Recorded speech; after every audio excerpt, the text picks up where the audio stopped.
আসসালামু আলাইকুম রহমতুল্লাহ। সম্মানিত ভিউয়ার্স, যখনই আপনার হঠাৎ করে অনেক বেশি টাকা পয়সা ধন সম্পদের প্রয়োজন হবে এবং যখনই আপনি অনেক বেশি বিপদ আপদ, বালা মুসিবত, দুঃখ কষ্ট, দুশ্চিন্তা, পেরেশানি, অভাব অনটন, দারিদ্রতা ও ঋণের মধ্যে থাকবেন, তখনই আপনি সকালে ফজর নামাজের পর সূরা ইখলাস ও ইস্তেগফারের এই গোপন আমলটি করুন। ইনশাআল্লাহ আল্লাহ তাআলা আপনার সকল বিপদ আপদ, বালা মুসিবত, দুঃখ কষ্ট, দুশ্চিন্তা, পেরেশানি, অভাব অনটন, দারিদ্রতা ও ঋণ দূর করে দিবেন এবং আল্লাহ পাক রব্বুল আলামিন আপনাকে গায়বীভাবে অনেক টাকা পয়সা ধন সম্পদ দিয়ে সাহায্য করবেন। যেভাবে আল্লাহ তাআলা আকাশ থেকে গায়বীভাবে স্বর্ণমুদ্রা, ধন সম্পদ পাঠিয়ে হযরত আইয়ুব আলাইহিস সালামকে এবং অনেক সাহাবায়ে কিরামদেরকে সাহায্য করেছিলেন। সুবহানাল্লাহ। সম্মানিত ভিউয়ার্স, সকালে ফজর নামাজের পর সূরা ইখলাস ও ইস্তেগফারের কোন আমলটি করিলে আল্লাহ তাআলা আপনাকে এই সকল পুরস্কারগুলি দান করবেন, সেই আমলটি সম্পর্কে জানতে চাইলে ভিডিওটি স্কিপ না করে সম্পূর্ণ ভিডিওটি মনোযোগ দিয়ে দেখতে থাকুন। আর ভিডিওটি ভালো লাগলে লাইক, কমেন্ট, শেয়ার করে চ্যানেলটি সাবস্ক্রাইব করে আমাদের পাশে থাকুন। সম্মানিত ভিউয়ার্স, সকালে ফজর নামাজের পর সূরা ইখলাস ও ইস্তেগফার এই নিয়মে পাঠ করে আমল করুন। ইনশাআল্লাহ অল্প কিছুদিনের মধ্যে আল্লাহ তাআলা আপনার সকল অভাব অনটন, দারিদ্রতা ও ঋণ দূর করে দিবেন এবং আল্লাহ পাক রব্বুল আলামিন আপনাকে গায়বীভাবে অনেক টাকা পয়সা ধন সম্পদ দিয়ে সাহায্য করবেন। এমনকি এক সাহাবী নিজেও সূরা ইখলাসের আমল করার ফলে অল্প কিছুদিনের মধ্যে অভাব অনটন, দারিদ্রতা থেকে মুক্ত হয়ে অনেক টাকা পয়সা ধন সম্পদের মালিক হয়ে গিয়েছিল। সুবহানাল্লাহ। আর এটা কোনো সাধারণ আমল নয়, বরং স্বয়ং রাসূল সাল্লাল্লাহু আলাইহি ওয়াসাল্লাম নিজে সাহাবায়ে কিরামদেরকে সূরা ইখলাসের আমল শিখিয়েছিলেন। সম্মানিত ভিউয়ার্স, এখন আমি আপনাদেরকে জানিয়ে দেব হযরত আইয়ুব আলাইহিস সালাম কোন আমল করার কারণে এবং কি দোয়া পাঠ করার কারণে আল্লাহ তাআলা আকাশ থেকে গায়বীভাবে স্বর্ণমুদ্রা, ধন সম্পদ পাঠিয়ে সাহায্য করেছিলেন। হাদিস শরীফের মধ্যে বলা হয়েছে, হযরত আইয়ুব আলাইহিস সালামের দুইটি উঠান ছিল। একটি ছিল গম শুকানোর জন্য আর অন্যটি ছিল জব শুকানোর জন্য। মহান আল্লাহ তাআলা সেই দুইটি উঠানের উপর 2 খণ্ড মেঘমালা পাঠালেন। এক খণ্ড মেঘমালা সেই গমের উঠানে এমনভাবে স্বর্ণ ফেলল যে সেটি পূর্ণ হয়ে গেল। সুবহানাল্লাহ। অন্য মেঘমালাটি অপর উঠানের মধ্যে এমনভাবে রৌপ্য বর্ষণ করল যে সেটিও পূর্ণ হয়ে গেল। সুবহানাল্লাহ। আল্লাহু আকবার। সহিহ ইবনে হিব্বান, হাদিস নং 2898। এছাড়াও অন্য এক হাদিসে বলা হয়েছে, আল্লাহর পক্ষ থেকে ঝাঁকে ঝাঁকে স্বর্ণের পঙ্গপাল আইয়ুব আলাইহিস সালামের নিকট এসেছিলেন এবং তিনি সেগুলি সংগ্রহ করেছিলেন। রাসূল সাল্লাল্লাহু আলাইহি ওয়াসাল্লাম বলেন, একবার হযরত আইয়ুব আলাইহিস সালাম গোসল করতেছিলেন। এমতো অবস্থায় এক ঝাঁক স্বর্ণের পঙ্গপাল তার উপর পড়তে শুরু করেন এবং তিনি সেগুলি মুঠি মুঠি করে তার কাপড়ে জমা করছিলেন। সুবহানাল্লাহ। আল্লাহু আকবার। বুখারী শরীফ, হাদিস নং 7493। সম্মানিত ভিউয়ার্স, সূরা ইখলাস পবিত্র কোরআন মাজিদের খুবই ক্ষুদ্রতম একটি সূরা। আমি আশা করছি আপনারা সকলেই সূরাটি জানেন। তারপরেও আমি সহিশুদ্ধভাবে আপনাদেরকে সূরা ইখলাস পাঠ করে শোনাবো। ইনশাআল্লাহ আপনারা আমার থেকে শুনে শুনে সহিশুদ্ধভাবে সূরা ইখলাস মুখস্থ করে নেবেন। কারণ সূরা ইখলাসের আমলটি করার জন্য অবশ্যই আপনাদেরকে সূরা ইখলাস সহিশুদ্ধভাবে পাঠ করতে হবে। তাই আপনারা আমার থেকে শুনে শুনে সহিশুদ্ধভাবে সূরা ইখলাস মুখস্থ করে নেবেন। আউযু বিল্লাহি মিনাশ শাইতানির রাজীম। বিসমিল্লাহির রহমানির রহিম। কুল হুয়াল্লাহু আহাদ, আল্লাহুস সামাদ, লাম ইয়ালিদ ওয়া লাম ইউলাদ ওয়ালাম ইয়াকুল লাহু কুফুয়ান আহাদ। সাদাকাল্লাহুল আযীম। সম্মানিত ভিউয়ার্স, আমলটি করার জন্য আপনাদেরকে বেশি কিছু করতে হবে না। শুধু আমি যে নিয়ম বলে দেব সেই নিয়মে আপনারা পবিত্র কোরআন মাজিদের এই ছোট্ট সূরা অর্থাৎ সূরা ইখলাস ও ইস্তেগফার পাঠ করে আমল করবেন। তাহলে ইনশাআল্লাহ অল্প কিছুদিনের মধ্যে আল্লাহ তাআলা আপনাদের সকল অভাব অনটন, দারিদ্রতা ও ঋণ দূর করে দিবেন এবং আল্লাহ পাক রব্বুল আলামিন আপনাদেরকে গায়বীভাবে অনেক টাকা পয়সা ধন সম্পদ দিয়ে সাহায্য করবেন। তবে মনে রাখতে হবে, প্রতিটি আমল করার জন্য অবশ্যই আল্লাহর উপর এবং আল্লাহর কোরআনের উপর দৃঢ় বিশ্বাস রাখতে হবে। তবেই আপনি আমলটি করে রেজাল্ট পাবেন এবং উপকৃত হবেন। অন্যথায় আপনার এই আমল বৃথা হয়ে যাবে। কারণ আল্লাহ তাআলা বলেন, আমি এই কোরআন সৃষ্টি করেছি মুমিনদের শেফার জন্য। আর যারা আল্লাহর উপর বিশ্বাস রাখে, আল্লাহর উপর ভরসা করে, তাদের জন্য আল্লাহই যথেষ্ট। আল্লাহ তাআলা তাদের মনের সকল ইচ্ছা পূর্ণ করবেনই। সুবহানাল্লাহ। তাই আমলটি করার জন্য অবশ্যই আপনাদেরকে মনে প্রাণে বিশ্বাস রাখতে হবে যে আমি এই আমলটি করার ফলে আল্লাহ তাআলা আমাকে গায়বীভাবে টাকা পয়সা ধন সম্পদ দিয়ে সাহায্য করবেন, যেভাবে আল্লাহ তাআলা তার নবী হযরত আইয়ুব আলাইহিস সালামকে এবং অনেক সাহাবায়ে কেরামদেরকে গায়বীভাবে টাকা পয়সা ধন সম্পদ দিয়ে সাহায্য করেছিলেন। সম্মানিত ভিউয়ার্স, এখন আমি আপনাদেরকে সূরা ইখলাসের কিছু বিশেষ ফজিলত সম্পর্কে কোরআন এবং হাদিস থেকে জানিয়ে দেব। যে ফজিলতগুলি সম্পর্কে জানলে আপনারা বুঝতে পারবেন যে সূরা ইখলাস কতটা গুরুত্বপূর্ণ এবং মর্যাদাপূর্ণ একটি সূরা। এক সাহাবী যুদ্ধের ময়দানে নামাজের ইমামতি করার সময় বারবার সূরা ইখলাস পাঠ করেন। অন্য সাহাবীরা যুদ্ধ থেকে ফিরে এসে রাসূল সাল্লাল্লাহু আলাইহি ওয়াসাল্লামকে এই বিষয়টি সম্পর্কে অবগত করেন। রাসূল সাল্লাল্লাহু আলাইহি ওয়াসাল্লাম তাদেরকে বললেন, তোমরা তাকে গিয়ে জিজ্ঞেস করো কেন সে এরূপ করেছে। সাহাবীরা যখন তাকে জিজ্ঞেস করলেন, তখন সেই সাহাবী জানালেন, এই সূরায় আল্লাহর গুণাবলী বর্ণিত হয়েছে, তাই আমি সূরাকে ভালোবাসি। অতঃপর সাহাবীরা যখন রাসূল সাল্লাল্লাহু আলাইহি ওয়াসাল্লামের কাছে এসে একথা বললেন, তখন রাসূল সাল্লাল্লাহু আলাইহি ওয়াসাল্লাম তাদেরকে বললেন, তোমরাও তাকে গিয়ে বলো আল্লাহ তাআলাও তাকে ভালোবাসেন। সুবহানাল্লাহ। বুখারী শরীফ হাদিস নং 7375। সম্মানিত ভিউয়ার্স, একটু চিন্তা করে দেখুন, যে ব্যক্তিকে স্বয়ং আল্লাহ তাআলা নিজে ভালোবাসেন, আল্লাহ তাআলা নিজে পছন্দ করেন, সেই ব্যক্তির কি আর কোনো বিপদ আপদ, বালা মুসিবত, দুঃখ কষ্ট, দুশ্চিন্তা, পেরেশানি, অভাব অনটন, দারিদ্রতা ও ঋণ থাকতে পারে? কখনোই না। বরং আল্লাহ তাআলা নিজ অনুগ্রহে ওই ব্যক্তির সকল বিপদ আপদ, বালা মুসিবত, দুঃখ কষ্ট, দুশ্চিন্তা, পেরেশানি, অভাব অনটন, দারিদ্রতা ও ঋণ দূর করে দিবেন ইনশাআল্লাহ। তাই আপনারা আজকের ভিডিও থেকে সূরা ইখলাস ও ইস্তেগফারের এই মূল্যবান আমলটি শিখে নিয়ে ইনশাআল্লাহ অবশ্যই আমলটি করার চেষ্টা করবেন। অন্য এক হাদিসে বলা হয়েছে, রাসূল সাল্লাল্লাহু আলাইহি ওয়াসাল্লামের কাছে একবার এক সাহাবী এসে বললেন, হে আল্লাহর রাসূল সাল্লাল্লাহু আলাইহি ওয়াসাল্লাম, আমি সূরা ইখলাসকে ভালোবাসি। তখন রাসূল সাল্লাল্লাহু আলাইহি ওয়াসাল্লাম তাকে বললেন, এ ভালোবাসা তোমাকে জান্নাতে প্রবেশ করাবে। সুবহানাল্লাহ। বুখারী শরীফ হাদিস নং 774। অন্য এক হাদিসে বলা হয়েছে, আবু হুরায়রা রাদিয়াল্লাহু তাআলা আনহু থেকে বর্ণিত, তিনি বলেন, আমি রাসূল সাল্লাল্লাহু আলাইহি ওয়াসাল্লামের সাথেই ছিলাম।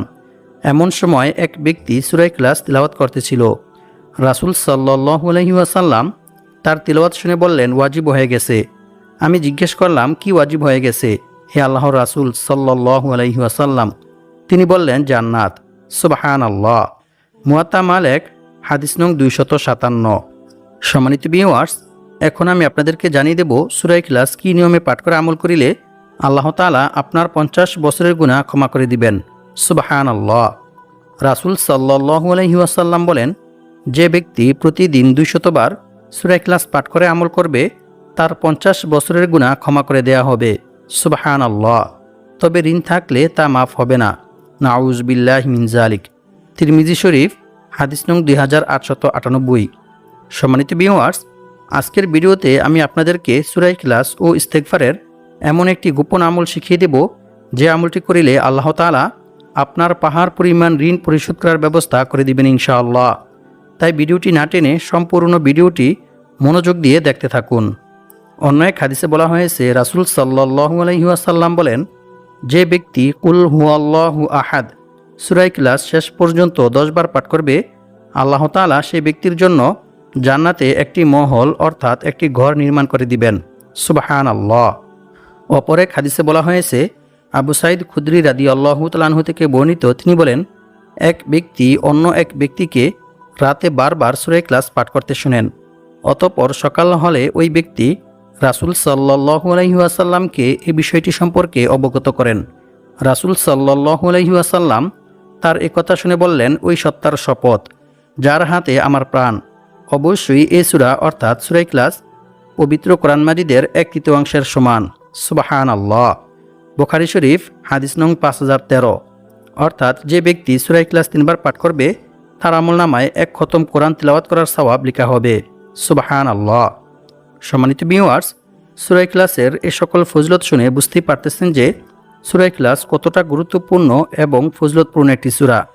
তাই আপনারা যদি আমার বলা নিয়ম মেনে সঠিকভাবে সূরা ইখলাস ও ইস্তেগফার এই নিয়মে পাঠ করে আমল করেন, তাহলে ইনশাআল্লাহ অল্প কিছুদিনের মধ্যে আল্লাহ তাআলা আপনাদের সকল অভাব অনটন, দারিদ্রতা ও ঋণ দূর করে দিবেন এবং আল্লাহ পাক রব্বুল আলামিন আপনাদেরকে গায়বীভাবে অনেক টাকা পয়সা ধন সম্পদ দিয়ে সাহায্য করবেন। এমনকি এক সাহাবী নিজেও সূরা ইখলাসের আমল করার ফলে অল্প কিছুদিনের মধ্যে অভাব অনটন, দারিদ্রতা থেকে মুক্ত হয়ে অনেক টাকা পয়সা ধন সম্পদের মালিক হয়ে গিয়েছিল। সুবহানাল্লাহ। সম্মানিত ভিউয়ার্স, সূরা ইখলাসের আমলটি করার জন্য অবশ্যই আপনাদেরকে সকালে ফজরের নামাজ জামাতের সহিত আদায় করতে হবে, আর মেয়েরা ঘরেই আদায় করবেন। তারপর ওযু অবস্থায় পাক পবিত্র পরিষ্কার পরিচ্ছন্ন একটি জায়গায় বসে আমলটি করবেন। আমলটি করার জন্য প্রথমে আপনাদেরকে একটি বিশেষ দুরূদ শরীফ পাঠ করতে হবে, কারণ হযরত ওমর বিন খাত্তাব রাদিয়াল্লাহু তাআলা আনহু বলেন, নিশ্চয়ই বান্দার কোনো দোয়া বা আমল আল্লাহ তাআলার দরবারে ততক্ষণ পর্যন্ত পৌঁছায় না যতক্ষণ পর্যন্ত না বান্দা তার নবীর প্রতি দুরূদ পাঠ না করে। অর্থাৎ যে কোনো দোয়া বা আমল করার পূর্বে রাসূল সাল্লাল্লাহু আলাইহি ওয়াসাল্লামের উপর দুরূদ পাঠ না করিলে সেই দোয়া বা আমল আল্লাহ তাআলার দরবারে পৌঁছায় না। তা আসমান ও জমিনের মধ্যবর্তী স্থানে আল্লাহ তাআলা ঝুলন্ত অবস্থায় আড়াল করে রেখে দেন। নাউযু বিল্লাহি মিন যালিক। তাই আপনাদেরকে প্রথমে একটি বিশেষ দুরূদ শরীফ পাঠ করতে হবে। এরপর বিশেষ 3টি ইস্তেগফার পাঠ করতে হবে, কারণ ইস্তেগফার পাঠ করিলে যে শুধু গুনাহ মাফ হয় এমনটা নয়, বরং আল্লাহ তাআলা বান্দার তাওবা ইস্তেগফারের মধ্যে রেখেছেন অসংখ্য অগণিত উপকার ও পুরস্কার। ইস্তেগফার পাঠ করিলে আল্লাহ তাআলা বান্দার প্রতি কী পরিমাণ খুশি হন এবং বান্দাকে কী পরিমাণ পুরস্কার দান করেন তা আপনারা জানলে অবাক হয়ে যাবেন। ইস্তেগফার পাঠ করিলে আল্লাহ তাআলা বান্দাকে কী কী পুরস্কার দান করেন সেই সম্পর্কে আল্লাহ তাআলা পবিত্র কোরআনের মধ্যে বলেন, আর যে ব্যক্তি আল্লাহকে ভয় করবে আল্লাহ তাআলা তার সমস্ত সমস্যা থেকে উত্তরণের পথ বের করে দিবেন, আর তাকে এমন জায়গা থেকে রিজিক দান করবেন যা সে কল্পনাও করতে পারবে না। অর্থাৎ তার ধারণার বাইরে থেকে গায়বীভাবে আল্লাহ তাআলা তার রিজিকের ব্যবস্থা করে দিবেন। সুবহানাল্লাহ। আর যে ব্যক্তি আল্লাহর উপর ভরসা করবে তার জন্য তিনিই যথেষ্ট হবেন, নিশ্চয়ই আল্লাহ তাআলা তার সমস্ত ইচ্ছা পূর্ণ করবেনই। সুবহানাল্লাহ। সূরাতুত তলাক আয়াত নং 2-3। সম্মানিত ভিউয়ার্স, আল্লাহ তাআলাকে ভয় করার সর্বোত্তম মাধ্যম হচ্ছে তাওবা ইস্তেগফার করা, ক্ষমা প্রার্থনা করা। বান্দার দ্বারা ইচ্ছায় কিংবা অনিচ্ছায় কোনো গুনাহ সংগঠিত হয়ে গেলে বান্দা যদি আল্লাহর ভয়ে, আল্লাহর আযাবের ভয়ে আল্লাহ তাআলার নিকট তাওবা ইস্তেগফার করে ক্ষমা প্রার্থনা করে, তাহলে আল্লাহ তাআলা অনেক খুশি হন এবং আল্লাহ তাআলা বান্দার প্রতি খুশি হয়ে বান্দাকে অসংখ্য অগণিত পুরস্কার দান করেন। রাসূল সাল্লাল্লাহু আলাইহি ওয়াসাল্লাম বলেছেন, যে ব্যক্তি বেশি বেশি তাওবা ইস্তেগফার পাঠ করবে আল্লাহ তাআলা তার সমস্ত সমস্যা থেকে উত্তরণের পথ বের করে দিবেন, তার সমস্ত বিপদ আপদ, বালা মুসিবত, দুঃখ কষ্ট, পেরেশানি, অভাব অনটন, দারিদ্রতা দূর করে দিবেন এবং আল্লাহ পাক রব্বুল আলামিন তাকে এমন জায়গা থেকে রিজিক দান করবেন যা সে কল্পনাও করতে পারবে না। অর্থাৎ অকল্পনীয় উৎস থেকে গায়বীভাবে আল্লাহ তাআলা তার রিজিকের ব্যবস্থা করে দিবেন। সুবহানাল্লাহ। সুনানে আবু দাউদ হাদিস নং 1518। অন্য এক হাদিসে বলা হয়েছে, রাসূল সাল্লাল্লাহু আলাইহি ওয়াসাল্লাম বলেন, পাখিকে আল্লাহ তাআলা যেভাবে রিজিকের ব্যবস্থা করে দেন সে ব্যক্তিকেও আল্লাহ তাআলা সেভাবে রিজিকের ব্যবস্থা করে দিবেন। সুবহানাল্লাহ। আল্লাহু আকবার। আর আল্লাহ তাআলার উপর ভরসা করার সর্বোত্তম মাধ্যম হচ্ছে বিপদ আপদ, বালা মুসিবত, দুঃখ কষ্ট, দুশ্চিন্তা, পেরেশানি, অভাব অনটন, দারিদ্রতা সর্ব অবস্থায় আল্লাহর উপর ভরসা করতে হবে। আল্লাহ ব্যতীত অন্য কারো উপর ভরসা করা যাবে না। এমনকি রাসূল সাল্লাল্লাহু আলাইহি ওয়াসাল্লাম বলেছেন, অন্য কারো কাছে নিজের অভাব ও সমস্যার কথাও বলা যাবে না, বরং রিজিক বৃদ্ধি হওয়ার এবং বিপদ আপদ, বালা মুসিবত, দুঃখ কষ্ট, দুশ্চিন্তা, পেরেশানি, অভাব অনটন, দারিদ্রতা ও ঋণ থেকে মুক্ত হওয়ার যে সকল দোয়া ও আমল রয়েছে সেইগুলির মাধ্যমে আল্লাহ তাআলার নিকট দোয়া করে সাহায্য চাইতে হবে। তবেই আল্লাহ তাআলা আপনার সকল বিপদ আপদ, বালা মুসিবত, দুঃখ কষ্ট, দুশ্চিন্তা, পেরেশানি, অভাব অনটন, দারিদ্রতা ও ঋণ দূর করে দিবেন ইনশাআল্লাহ। সম্মানিত ভিউয়ার্স, এখন আমি আপনাদেরকে জানিয়ে দেব সকালে ফজর নামাজের পর সূরা ইখলাস ও ইস্তেগফারের কোন আমলটি করিলে আল্লাহ তাআলা আপনার সকল বিপদ আপদ, বালা মুসিবত, দুঃখ কষ্ট, দুশ্চিন্তা, পেরেশানি, অভাব অনটন, দারিদ্রতা ও ঋণ দূর করে দিবেন এবং আল্লাহ পাক রব্বুল আলামিন আপনাকে গায়বীভাবে অনেক টাকা পয়সা ধন সম্পদ দিয়ে সাহায্য করবেন। সম্মানিত ভিউয়ার্স, সূরা ইখলাসের আমলটি প্রথমত দুইটি নিয়মে করা যায়। প্রথম যে নিয়মটি রয়েছে সেটি হচ্ছে, এক সাহাবী রাসূল সাল্লাল্লাহু আলাইহি ওয়াসাল্লামের কাছে এসে দারিদ্রতার অভিযোগ করলেন। রাসূল সাল্লাল্লাহু আলাইহি ওয়াসাল্লাম তাকে বললেন, যখন তুমি ঘরে প্রবেশ করবে তখন সালাম দিবে, অতঃপর একবার সূরা ইখলাস পাঠ করবে। ওই সাহাবী রাসূল সাল্লাল্লাহু আলাইহি ওয়াসাল্লামের কথা মতো সূরা ইখলাসের আমল করার ফলে অল্প কিছুদিনের মধ্যে আল্লাহ তাআলা তার সকল অভাব অনটন, দারিদ্রতা দূর করে দিয়েছিলেন। সুবহানাল্লাহ। কুরতুবী শরীফ। আর ২ নং যে আমলটি রয়েছে সে আমলটি করার জন্য অবশ্যই আপনাদেরকে সকালে ফজর নামাজ জামাতের সহিত আদায় করতে হবে। তারপর অজু অবস্থায় পাক পবিত্র পরিষ্কার পরিচ্ছন্ন একটি জায়গায় বসে আমলটি করবেন। আমলটি করার সময় কারো সাথে কোনো প্রকার কথা বলবেন না। আমলটি করার সময় প্রথমে আপনাদেরকে একটি বিশেষ দুরূদ শরীফ পাঠ করতে হবে। দুরূদ শরীফটি হচ্ছে আল্লাহুম্মা সাল্লি ওয়া সাল্লিম আলা নাবিয়িনা মুহাম্মদ। এই দুরূদ শরীফটি ১০০ বার পাঠ করবেন। এরপর লা হাওলা ওয়ালা কুওয়াতা ইল্লা বিল্লাহ, এই ইস্তেগফারটি ৭১ বার পাঠ করবেন। যে ব্যক্তি এই ইস্তেগফারটি পাঠ করবে আল্লাহ তাআলা তার রিজিক বৃদ্ধি করে দিবেন। সুবহানাল্লাহ। এরপর আরও একটি ইস্তেগফার পাঠ করবেন। সেই ইস্তেগফারটি হচ্ছে আল্লাহুম্মা ইন্নী আউযু বিকা মিনাল কিল্লাতি ওয়াল ফাকরি ওয়াল যিল্লাতি ওয়া আউযু বিকা আন আযলিমা আও উযলিমা। এই ইস্তেগফারটি ৩১ বার পাঠ করবেন। এই ইস্তেগফারটি পাঠ করিলে আল্লাহ তাআলা আপনার সকল অভাব অনটন, দারিদ্রতা দূর করে দিবেন ইনশাআল্লাহ। এরপর আরও একটি ইস্তেগফার পাঠ করবেন। সেই ইস্তেগফারটি হচ্ছে আল্লাহুম্মা গফিরলি যামবি ওয়া ওয়াসি'লি ফি দারি ওয়া বারিকলি ফি রিজকি। এই ইস্তেগফারটি ২০ বার পাঠ করবেন। এই ইস্তেগফারটি পাঠ করিলে আল্লাহ তাআলা আপনার সকল বিপদ আপদ, বালা মুসিবত, দুঃখ কষ্ট, দুশ্চিন্তা, পেরেশানি, অভাব অনটন, দারিদ্রতা ও ঋণ দূর করে দিবেন এবং আল্লাহ পাক রব্বুল আলামিন আপনাকে গায়বীভাবে অনেক টাকা পয়সা ধন সম্পদ দিয়ে সাহায্য করবেন ইনশাআল্লাহ। এরপর সুবহানাল্লাহ ৫৫০ বার, আলহামদুলিল্লাহ ৫৫০ বার পাঠ করবেন। অতঃপর ইয়া রাজ্জাকু, এই ইসমে আজমটি ৪১ বার পাঠ করবেন। এরপর ইয়া কাদিয়াল হাজাত, এই দোয়াটি ১১ বার পাঠ করবেন। অতঃপর ২১ বার সূরা ইখলাস পাঠ করবেন। প্রত্যেকবার সূরা ইখলাস পাঠ করার পূর্বে বিসমিল্লাহির রহমানির রহিম পাঠ করে নেবেন। এরপর কয়েকবার ইস্তেগফার ও দুরূদ শরীফ পাঠ করে আল্লাহ তাআলার নিকট দোয়া করবেন। দোয়ার মধ্যে আপনি যা চাইবেন ইনশাআল্লাহ আল্লাহ তাআলা আপনাকে তাই দান করবেন। তবে দোয়ার মধ্যে আরও একটি দোয়া পাঠ করবেন। সেই দোয়াটি হচ্ছে আল্লাহুম্মা কফিনি বিহালালিকা আন হারামিকা ওয়া আগনিনি বিফাদলিকা আম্মান সিওয়াক। এরপর দোয়া শেষ করার পূর্বে ইয়া যাল জালালি ওয়াল ইকরাম ইয়া হাইয়ু ইয়া কাইয়ুম, এই ২টি ইসমে আজম পাঠ করে দোয়া শেষ করবেন। দোয়া শেষ করেও কয়েকবার ইস্তেগফার ও দুরূদ শরীফ পাঠ করে নেবেন। এরপর আরও একটি দোয়া ৩ বার পাঠ করবেন। এই দোয়াটি ৩ বার পাঠ করিলে আল্লাহ তাআলা আপনার সকল বিপদ আপদ, বালা মুসিবত দূর করে দিবেন ইনশাআল্লাহ। দোয়াটি হচ্ছে লা ইলাহা ইল্লা আনতা সুবহানাকা ইন্নী কুনতু মিনাজ জালিমিন। এরপর আরও একটি দোয়া ৩ বার পাঠ করবেন।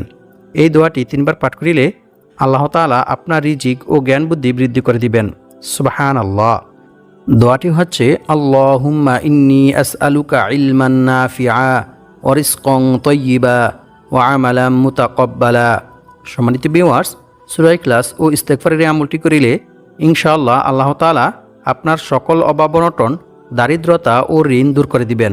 আল্লাহ পাক রব্বুল আলামিন আমাদের সবাইকে সূরা ইখলাস ও ইস্তেগফারের এই আমলটি করে বিপদ আপদ, বালা মুসিবত, দুঃখ কষ্ট, পেরেশানি, অভাব অনটন, দারিদ্রতা ও ঋণ থেকে মুক্ত হয়ে অনেক টাকা পয়সা, ধন সম্পদের মালিক হওয়ার তৌফিক দান করুক। আমিন।